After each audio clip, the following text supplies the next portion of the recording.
Tiwala ang Malacanang na sapat ang kahandaan ng gobyerno laban sa inaasahang pagdating naman ng El Nino o tagtuyot sa ating bansa. Sa ginanap na press conference sa Malacanang, sinabi ni PCOO Secretary Sunny Coloma na patuloy ang koordinasyon ng mga ahensya ng gobyerno para tiyakin ang supply ng pagkain sa bansa. Kabilang na dito ay ang paglalaan ng pondo para tiyakin ang sapat na irigasyon para tulungan ang mga magsasaka. Yan ang balitang tinutukan ng aming kasamang si Rocky Ignacio.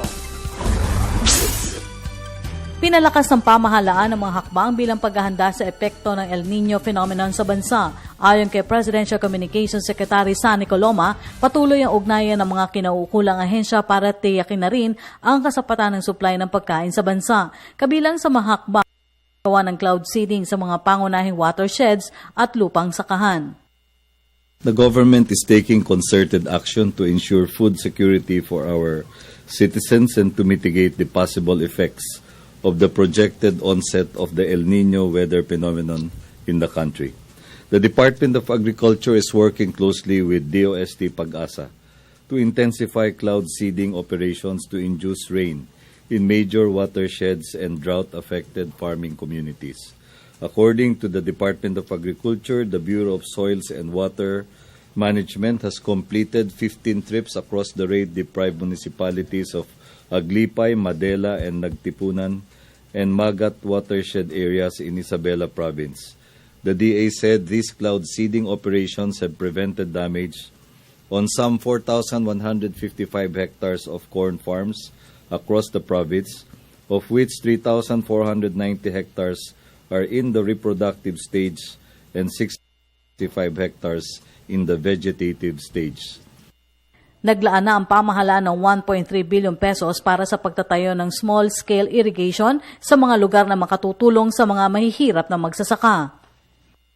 Aside from cloud seeding operations, the DA reported it has prepared other interventions such as the provision of shallow tube wells and drought-tolerant crop varieties to farmers in any part of the country that will be affected by dry spell episodes.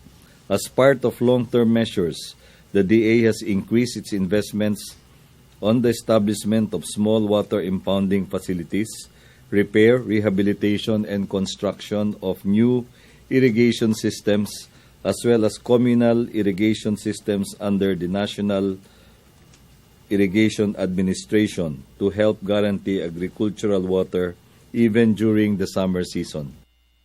Kasunod nito, patuloy rin anya ang monitor ng pamahalaan para tiyakin ang katatagan ng presyo ng pangunahing bilihin. Muli rin nanawagan ng palasyo sa publiko na magtipid sa konsumo ng kuryente. Siyempre po, kaisa ang ating pamahalaan sa panawagan sa mga mamayan.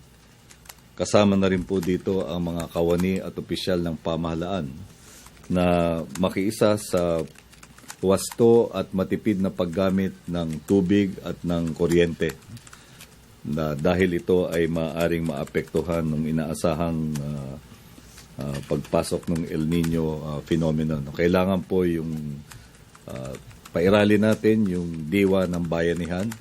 Ang gagawin po natin sa ating kanikanyang sambahayan at komunidad ay malaki ang mayaambag sa pambansang pagkilos.